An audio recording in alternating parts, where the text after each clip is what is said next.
Hello there. Les 3 premiers épisodes épiques de Star Wars The Bad Batch saison 3 ont révélé les véritables plans de Palpatine et ont fait d'Omega un élément crucial de ceux-ci. Voici les révélations de ce début de saison et commente pour me filer ton avis. Merci.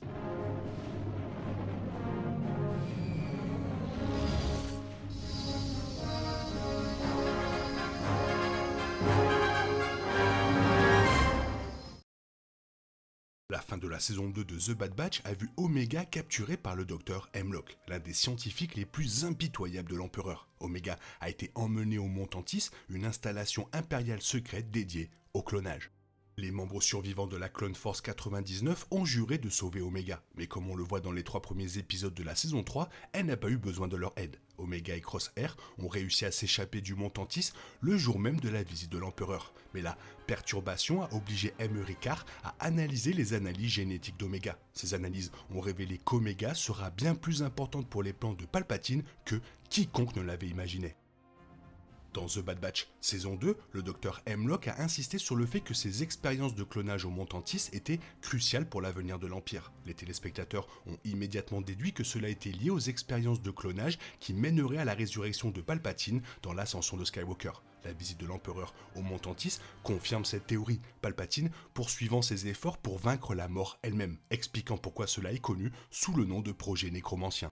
Toutefois, le problème principal réside dans la création d'un clone sensible à la force, car les midi-chloriens ne peuvent pas être dupliqués et doivent être injectés dans le corps du clone. C'est pourquoi le docteur Hemlock veut accéder aux clones caminonéens. Ce sont ses sujets de test et on leur a injecté des midi-chloriens. Emery a donné à Crosshair une mystérieuse injection dans la saison 2, mais son corps semble complètement la rejeter. Cela signifie probablement qu'Emery a donné des midi-chloriens à Crosshair et ça ne se passe pas bien.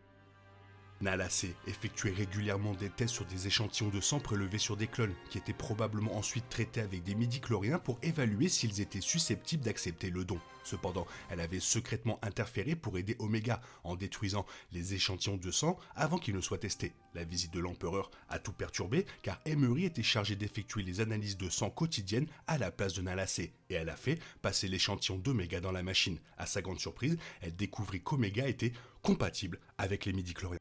Cela fait d'Omega la clé des expériences de clonage de Palpatine. D'une manière ou d'une autre, les caminonéens ont réussi à créer un clone unique dont le corps ne rejetterait pas les midi-chloriens. Omega n'est pas un clone ordinaire, elle a toujours été considérée comme une mutante, même si la raison n'a jamais été expliquée. Il semble maintenant probable que les caminonéens essayaient secrètement de créer des clones mutants sensibles à la force avant même les temps sombres, et Omega en était le résultat. L'Empire ne s'était auparavant intéressé à Omega que parce que le docteur Hemlock l'a jugé nécessaire pour garantir la conformité de Nala C. Ce test sanguin change tout, car Hemlock voudra comprendre comment procéder à la rétro-ingénierie d'Omega. S'il y parvient, il pourra enfin créer des clones sensibles à la force. Ce serait un énorme pas en avant pour Palpatine, car il serait capable de transférer son essence sombre dans un corps clone. En théorie, l'Empereur serait même en mesure d'augmenter le nombre de corps clones, le rendant plus puissant que jamais après la mort et la résurrection. Nala C savait clairement que le corps clone d'Omega ne rejetterait pas les midi-chloriens. Il n'y a qu'une seule raison pour laquelle elle aurait pu savoir. Si Omega avait été conçu à cet effet et déjà traité avec eux. La relation précise entre les midi-chloriens et la force fait l'objet d'un débat intense dans le fandom. En général, plus le nombre de midi-chloriens est élevé, plus il est facile pour un être d'accéder à la force. L'injection de midi-chloriens dans un clone viable devrait théoriquement leur permettre d'accéder à la force, leur accordant des pouvoirs de force. Omega n'a démontré aucune réelle sensibilité à la force dans le passé, mais il n'y a aucune vraie raison pour laquelle accéder à la force devrait être facile pour un clone, surtout si les midi-chloriens qu'il transporte ont été extraits de quelqu'un d'autre. Omega a appris à méditer un peu grâce à son interaction avec le Wookiee Jedi nommé Gungi, et cela pourrait bien l'aider à puiser dans la force. Crosshair, quant à lui, est un cas beaucoup plus compliqué. Sa mutation a dû le rendre théoriquement sensible aux midi-chloriens, sinon Emery ne serait jamais passé à l'étape suivante, en les injectant dans son corps. Le corps de Crosshair semble cependant rejeter les midi-chloriens, ce qui signifie que l'expérience est un échec pour lui. La question intéressante est de savoir s'il peut encore apprendre d'une manière ou d'une autre à puiser dans la force, en se basant sur les midi-chloriens désormais présents dans son sang. Ce sera certainement passionnant de le découvrir. La saison 3 est devenue un élément essentiel de la saga, car elle sert de tissu conjonctif entre toutes les autres époques. L'émission télévisée d'animation se déroule pendant les temps sombres du règne de l'Empire, et pourtant, elle confirme que, quelques années seulement après la formation de l'Empire, Palpatine mène déjà des expériences de clonage. L'empereur n'a clairement jamais eu l'intention de transmettre son empire à son apprenti, et il fait en effet subtilement référence à Vador lorsqu'il affirme que certains de ses alliés considéreraient ces expériences comme une abomination. Les Sith considéraient un tel mélange de science et de sorcellerie comme hérétique.